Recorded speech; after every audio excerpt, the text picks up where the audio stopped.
Are you looking to start your very own internet radio station or radio network? Do you need a reliable, high-bandwidth, dedicated server? Reliastream offers some of the lowest rates on the web. Reliastream supports Shoutcast, Icecast, and iTunes radio broadcasting. We are so confident you will love our services. We even offer a free 15-day trial. You will also enjoy our free top-rated customer service, free live support, and low-cost dedicated servers. Visit www.reliastream.com. That's reliastream.com to get started. You're tuned in to Rebooting Liberty.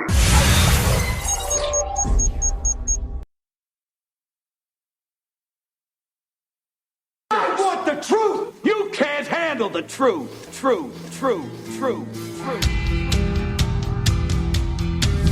And now, live from the Star Worldwide Studios Tower, overlooking the 5th largest city in America and heard worldwide, it's the Josh Bernstein Show.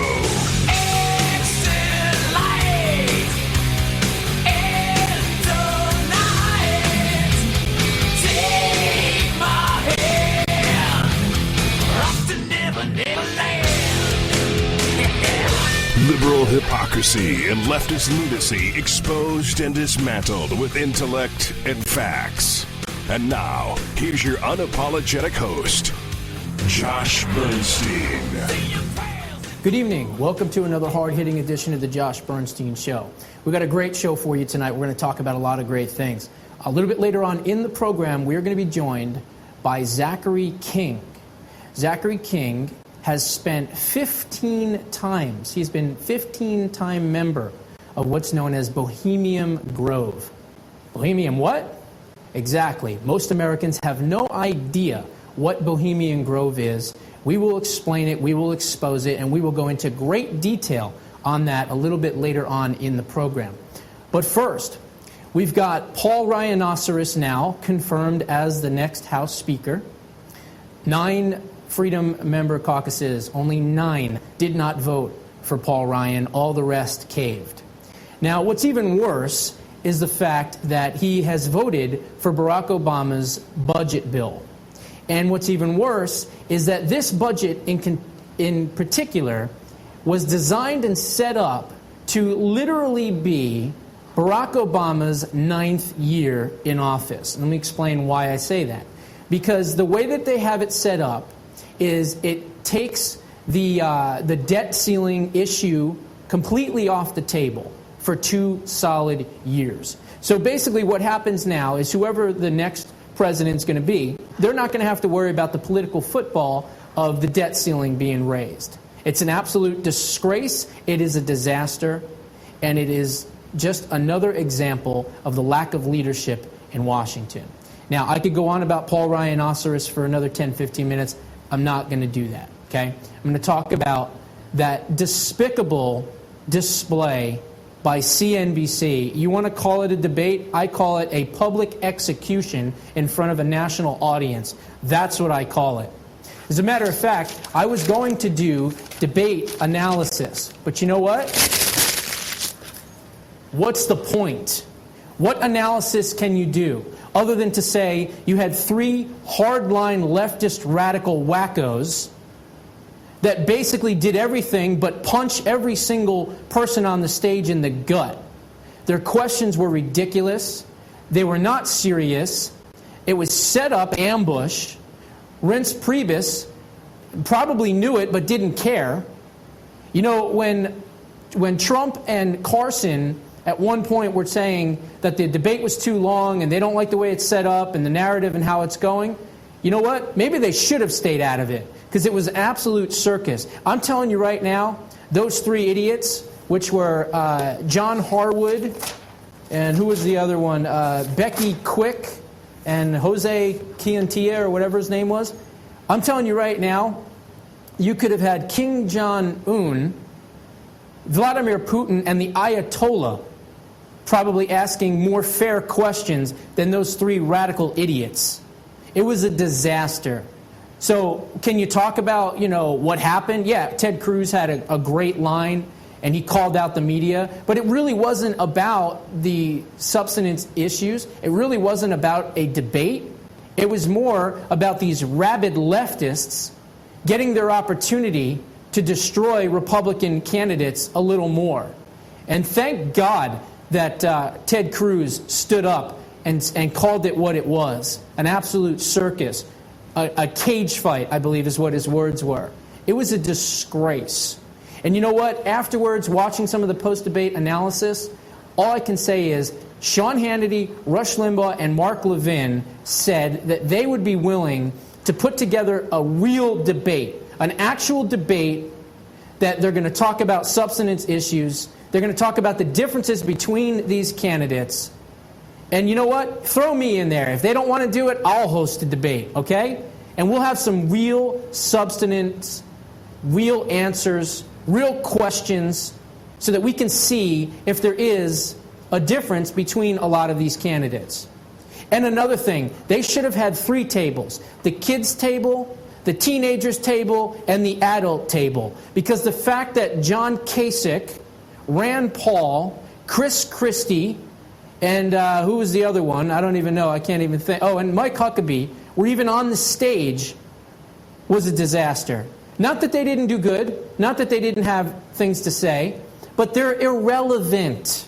They're irrelevant. They're 1%, 2%, 3% in the polls. It should have been the top 6, and that's it. Now, if you really wanted to break it up into 3, you could break it up into 3, but ultimately, it should have just been the top 6. All I can say is I am hoping and praying that some of these lower tier candidates finally realize that they're wasting space, they're wasting valuable, precious time for other more viable, relevant candidates to be able to speak. Let's hope that they understand that and they go away. Because what we saw last night was an absolute disaster. And again, some of the candidates on the lower tier said some great things. Christie did some good things. Others did some good things. I get that. But you know what? They're not resonating. They're not resonating. And so therefore, they took away time, valuable, precious time, from people like Ted Cruz, from people like Ben Carson and Donald Trump, okay, and even Carly Fiorina and Marco Rubio. They all had good nights. But ultimately, this was not a debate. This was a public execution. And so therefore, there's no real reason to go through and talk about what each candidate said or didn't say. All I can say is this was, if anyone out there doesn't think that the media is biased against the right, you ought to be tarred and feathered, because you're obviously not paying attention, or you're too stupid to comprehend what just took place right in front of your own eyes last night. Okay?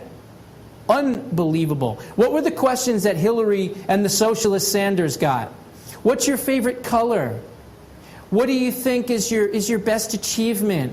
Where do you see yourself in 5 years? After the debate, where are you going to go? Are you going to the Katy Perry concert? I mean, it's ridiculous. And what did they ask the Republicans? You rabid Republican wackos who want to throw grandma off the cliff and cut everyone's benefits and give us all dirty air and dirty water, you bastards. Is that what the original questions were going to be? And then CNBC said, oh, geez, maybe we ought to tone it down a little? You're damn right I'm mad. I'm mad because of this horrific display in front of the American people. It was an absolute circus. And you know what? The fact that the RNC is still sanctioning debates on these types of channels in front of these, we want to call them moderators, more like hitmen and hitwomen, is deplorable. It's time that we give the middle finger to the Communist News Network, MSDNC, CNBC, ABC, CBS, NBC. Tell them all to go fly a kite in an electric storm. And let's start doing real debates with real moderators and real commentators. Okay? That's all I got for that segment. We're going to take a break. We'll be right back. You're tuning into the Josh Bernstein Show, where Josh covers the news the way the liberal media would not dare.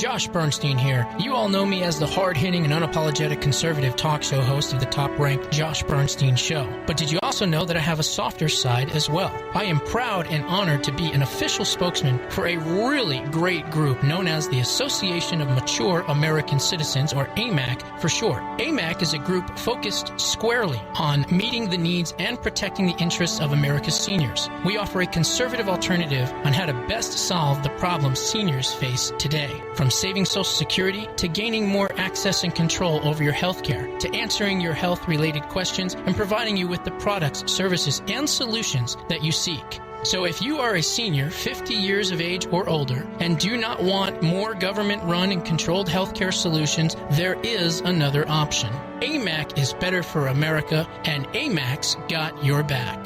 AMAC.US. AMAC.US.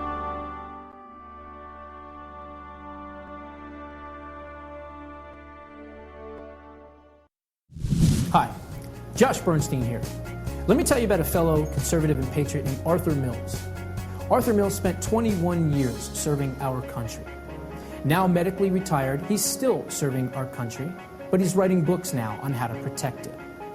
Arthur has written 4 books, including the award-winning The Empty Lot Next Door. Unfortunately, due to his medical injuries sustained serving our nation, he must now use speech recognition software in order to write his books. His latest book, Friend or Foe, is an amazing story. Friend or Foe is a fun and entertaining modern-day animal farm that covers economics, environmentalism, and immigration.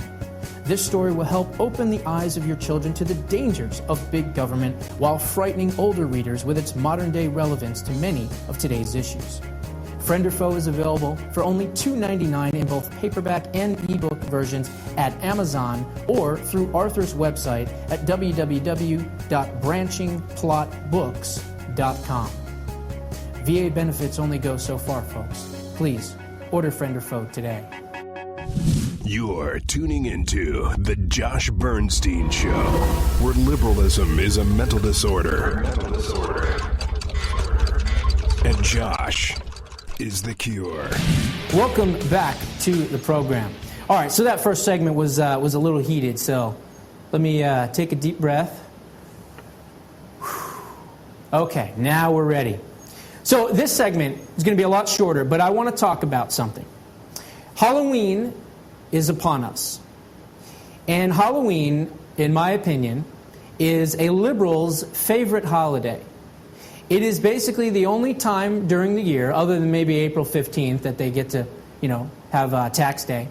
But more importantly, it is the one day a year that people get to knock on strangers' doors and ask for handouts. So it's got to be a liberal's favorite holiday. Now, I want you, when you're going trick-or-treating with your kids, I want you to teach them a valuable lesson. I want you to teach them a lesson about what socialism is. And here's what I want you to do.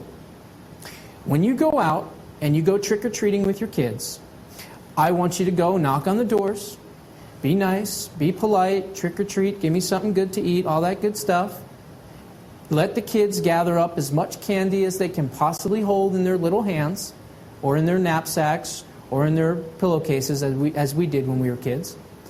And then, what I want you to do is I want you to go home and do hopefully what every single parent does, which is check the candy thoroughly, right? We make sure that there's nothing in it, no poisons in it. If anything's partially unwrapped, throw it out.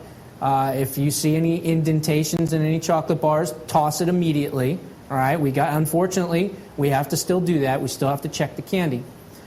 Now, I wouldn't necessarily say knocking on the door and asking for free handouts is work. However, to a very young child, they're walking more than they normally walk.